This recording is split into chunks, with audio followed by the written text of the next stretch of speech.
जय धाम की जय अपने गुरु साहेब की जय अपने माता पिता की जय विश्ववंदनीय सदगुरु साहेब और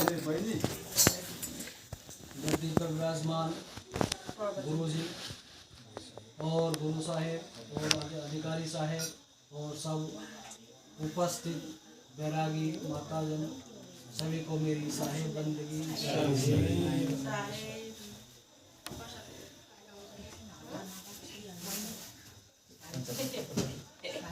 सतगुरु कबीर साहेब अपने जीवन काल में अनेकों वाणी अनेक के इंसान के शरीर छूटने के बाद इस शरीर के कोई भी आभूषण या ढोलक या मंजीरा कुछ नहीं बनते। कोई उसको समाधि दे देता है, कोई जलप्रवाह कर देता है, कोई भस्म कर देता है। तो कबीर साहब कहते हैं कि मानव तेरे गुण बढ़े। जो व्यक्ति के अंदर सतता के, भक्ति के, सेवा के, दया के, क्षमा के ये उसके अंदर गुण हैं तो वो महान है। और ये गुण नहीं है जैसे पशु मर जाता है वो पशु का तो बल्कि हर चीज उसके काम में आता है। उसकी खाल से ढोलक बनता है, उसकी हड्डी से अनेकों प्रकार की दवाइयाँ बनती हैं और भी बहुत सारे काम होते हैं। लेकिन कबीर साहब कहते हैं मानुष तेरे गुण बढ़े। जो व्यक्ति के अंदर सतता के गुण हैं, भक्ति के गुण हैं, वही श्रेष्ठ कहलाने के योग होता है।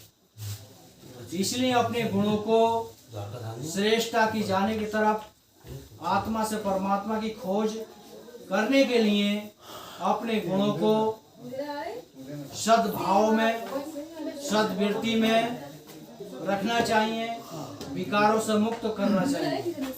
क्योंकि कबीर साहब ने कहा है सांच बराबर तप नहीं, झूठ बराबर पाप, जाके हृदय सांच है ताके हृदय आप। क्योंकि सतगुरु कबीर साहब से उस समय पूछा होगा किसी जिज्ञासु ने या भक्त ने कि तप क्या है। क्योंकि वो उस समय भी और आज के समय भी कुछ लोग नदी में नहाने में को तप समझ लेते हैं, जटारा खाने को तप समझ लेते हैं, भभूत लगाने को तप समझ लेते हैं, अनेकों प्रकार से लोग समझने लगते हैं। लेकिन कबीर साहब कहते हैं अगर आपके कर्मों में, आपकी निष्ठा में सतता है, रहनी गहनी सतता है तो वही तप है। क्योंकि हमारे विचार शुद्ध होंगे, भक्ति शुद्ध होगी, सेवा शुद्ध होगी। शुद्ध का मतलब हम कोई लालच बगैर कोई सेवा नहीं कर रहे, लालच बगैर भक्ति नहीं कर रहे तो वो तप में आ जाएगी। हम लालच में भक्ति कर रहे हैं, लालच में सेवा कर रहे हैं तो बदले में कुछ चाह रहे हैं, तो इसलिए वो सांस बराबर तप में नहीं आ सकता। हम निर्मोही होकर भक्ति करेंगे, निर्मोही होकर सेवा करेंगे तो वो साचा तत्व में आ जाएगा। तो उसी को कबीर साहब कहते हैं जिसके सांस बराबर तप नहीं, झूठ बराबर पाप, जाके हृदय सांच है ताकि हृदय आप। जिसको सतता की दृष्टि में आ जाएगा वो उसके रहनी गहनी में उसको कहीं भी माला या घुमाने की जरूरत नहीं है, ये भभूत लगाने की जरूरत नहीं है, उसके चलते फिरते ही उसका तप हो रहा है। लेकिन अगर सतता में जीता है तो उसकी रहनी गहनी सत्य है तो जिसको कबीर साहब ने कहा है तन मन एक हो रहा तब हंस कबीर का कहा है। अगर हमारा तन और मन दोनों एक हो जाएंगे, तन भी शुद्ध हो जाएगा, मन भी शुद्ध हो जाएगा, तब व्यक्ति हंस कबीर कहाएगा। उसके लिए हम के अपने विचारों को शुद्ध करना होगा, जो हमारे अंदर बुराई हैं उनको खत्म करना होगा और सत्य की खोज करना होगा कि हम किस काम के लिए आए हैं, वो क्या काम कर रहे हैं। इसलिए अगर हम सत्यता की खोज करेंगे, आत्मा से परमात्मा की खोज करेंगे तो वो परमात्मा हमको जल्दी मिल सकता है।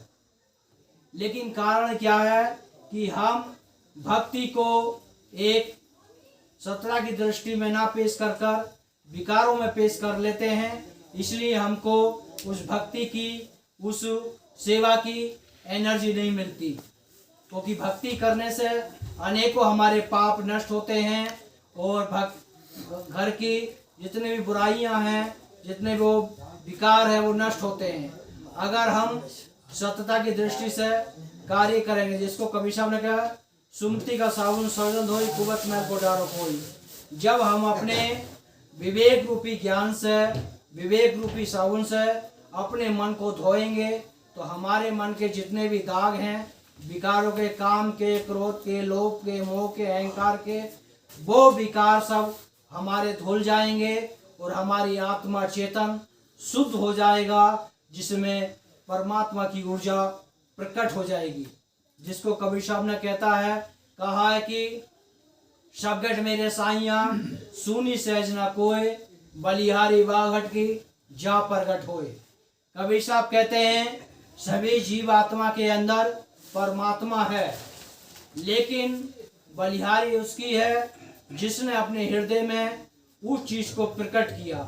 प्रकट करने के लिए उसके हृदय में दया, क्षमा, संतोष, धीर, विचार, गुण, भक्ति, सेवा अगर ये है तो उसके हृदय में वो परमात्मा प्रकट हो जाएगा। और ये चीज नहीं है, दूसरी विपक्षी चीज है, तो उसके हृदय में परमात्मा कब निकल जाएगा उसके हृदय से, उसको पता ही नहीं चलेगा।